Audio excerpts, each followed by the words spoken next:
అందరికీ నమస్తే అండి. మన ఛానల్ సబ్స్క్రైబ్ చేయండి, లైక్ చేయండి.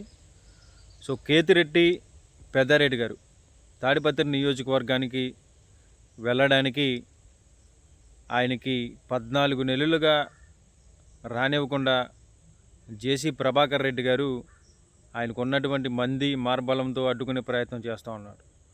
సో 2 సార్లు ఏపీ హైకోర్టుకు వెళ్ళినప్పుడు ఏపీ హైకోర్టు స్పష్టంగా మీ నియోజకవర్గానికి మీరు వెళ్ళండి అని చెప్పేసి ఆయనకి చెప్పడం జరిగింది.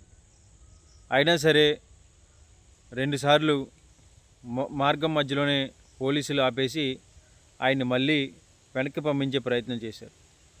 సో పెద్దారెడ్డి గారు సుప్రీంకోర్టులో ఆయన పిటిషన్ వేయటం, మీ నియోజకవర్గానికి మిమ్మల్ని వెళ్ళలేకుండా ఎవరు అడ్డుకుంటారని చెప్పేసి మీరు వెళ్ళండి, పోలీసుల్ని భద్రతగా మేము ఇస్తాం, అదనపు భద్రత కావాలంటే మీరు పెట్టుకోండి అని సుప్రీంకోర్టు ఆదేశాలు ఇవ్వడం జరిగింది. సో తాడిపత్రి నియోజకవర్గంలో మరి ఏం నడుస్తుందంటే జేసీ ప్రభాకర్ రెడ్డి గారు ఒక రెడ్ బుక్ పెట్టుకొని ఉంటాడు. సో ఆయన రెడ్ బుక్ ప్రకారంగా పెద్దారెడ్డి గారు ఈ నియోజకవర్గంలోకి రాకూడదని దాంట్లో రాసుకొని కూడా ఉండొచ్చు. ఎందుకంటే సుప్రీంకోర్టు ఇచ్చినటువంటి ఉత్తర్వులు కూడా, అంటే ఈరోజు పెద్దారెడ్డి గారు వెళ్దామని ఆయన అన్నీ సిద్ధం చేసుకున్నా సరే పోలీసులకు ఇంటిమేషన్ ఇవ్వడంతో పోలీసులు ఈరోజు కుదరదని చెప్పేసి ఆయన ఆపే ప్రయత్నం జరిగింది. అయితే పెద్దారెడ్డి గారు ఏంటి విషయం అని అడిగితే, ఇప్పుడు వినాయక స్వామి నిమజ్జనాలు జరుగుతూ ఉన్నాయి, పోలీసులందరూ కూడా వినాయక ఉత్సవాల్లో బందోబస్తు కల్పిస్తూ ఉన్నారు అని పోలీసులు చెప్పడం జరిగింది.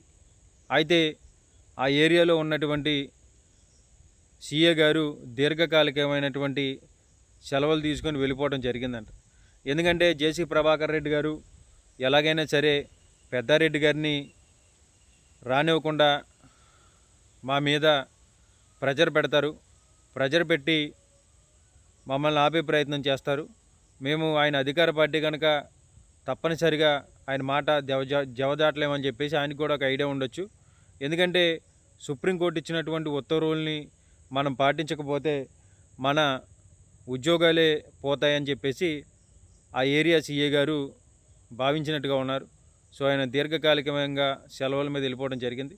అయితే నిజంగా ఏంటంటే ఒక మాజీ ఎమ్మెల్యే, ప్రతిపక్ష పార్టీ అభ్యర్థి, అలాంటి ఒక నాయకుడిని తాడిపత్రి నియోజకవర్గానికి రాకుండా ఒక మున్సిపల్ చైర్మన్ జేసీ ప్రభాకర్ రెడ్డి గారు, వాళ్ళ అబ్బాయి అస్మిత్ రెడ్డి అనుకుంటా, ఆ అబ్బాయి ఎమ్మెల్యే, సో వాళ్ళు అతన్ని రాకుండా ఇంత ఇబ్బంది పెట్టే ప్రయత్నం చేస్తూ ఉన్నారు. సో సుప్రీంకోర్టు ఇచ్చినటువంటి ఉత్తర్వుల్ని ఆయన రేపే మీరు వెళ్ళొచ్చు అని చెప్పేసి వెళ్తే ఆయన ముహూర్తం చూసుకొని ఈరోజు ఆయన నియోజకవర్గానికి ఆయనకి ఇంటికి వెళ్ళడానికి అన్నీ సిద్ధం చేసుకుంటే ఆ జిల్లా ఎస్పీ గారు వినాయక నిమజ్జనాలు జరుగుతున్నాయని చెప్పేసి ఆయన ఆపడం జరిగింది. అయితే పెద్దారెడ్డి గారు పోలీసులను అడిగింది ఏంటంటే, మీరు ఎప్పుడు రమ్మంటే మేము ఖచ్చితంగా అప్పుడే నియోజకవర్గంలోకి వస్తాం, మీరు అప్పుడే మాకు బందోబస్తు కల్పించండి అని చెప్పడం జరిగింది. అప్పుడు ఎస్పీ గారు సరే అని చెప్పేసి చెప్పడం జరిగిందంటే, సో చూడగలగాలి. ఎందుకంటే ఇక్కడ అత్యున్నతమైన న్యాయస్థానం సుప్రీంకోర్టు ఇచ్చినటువంటి ఆదేశాలు కూడా తాడిపత్రి నియోజకవర్గంలో మరి ఏ మేరకు పనిచేస్తాయో చూడగలగాలి. సో అలాంటి ఉత్తర్వులు కూడా పాటించకపోతే ఇక ఈ రాష్ట్రంలోనే కాదు, ఈ దేశంలోనే సామాన్యులు బతికే పరిస్థితి అనేది ముందు ఉండే పరిస్థితి కూడా ఉండదు.